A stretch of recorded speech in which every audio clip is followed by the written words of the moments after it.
चुनचुड़ा में यूथ तृणमूल कांग्रेस ने बंगाली भाषा पर हो रहे अत्याचार के खिलाफ बाइक रैली निकाली, जिसका नेतृत्व विधायक असलीम मंजूरदार ने किया। उन्होंने कहा कि रैली युवा तृणमूल के बैनर तले हुई है और युवाओं की भागीदारी ज्यादा मायने में रखती है।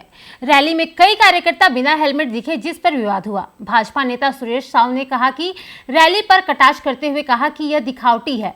वहीं टीएमसी युवा अध्यक्ष अर्पण मंजूरदार ने कहा कि अधिकांश कार्यकर्ता हेलमेट पहनकर शामिल हुए थे।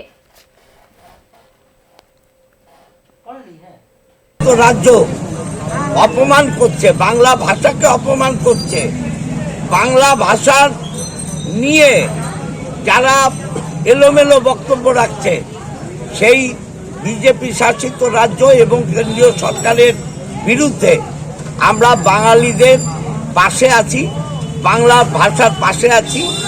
আর বাঙালিদের যে ইতিহাস সেই ইতিহাসের সাথে আছি।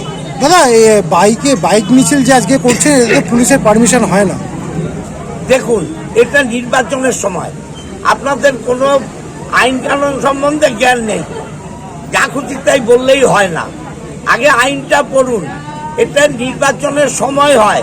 বাংলা বা বাঙালি নিয়ে বিধায়কের ন্যূনতম মাথা ব্যথা নেই।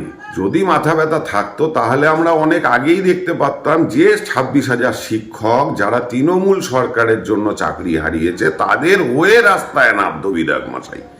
আজকে বিধায়ক মশাই রাস্তায় বাইক মিছিল নিয়ে এই কারণে নামছে কারণ তিনি বুঝতে পারছে চুঁচুড়ো বিধানসভায় তার দলের গোষ্ঠী কোন্দলের কারণে তিনি ক্রমশ কোণঠাসা হয়ে পড়ছে, যার কারণেই এই অস্তিত্ব জানান দিতে রাস্তায় বাইক মিছিল করে বেড়াচ্ছে। আর এই বাইক মিছিল করতে গিয়ে আমরা যেটা দেখতে পাচ্ছি একটারও মাথায় হেলমেট নেই।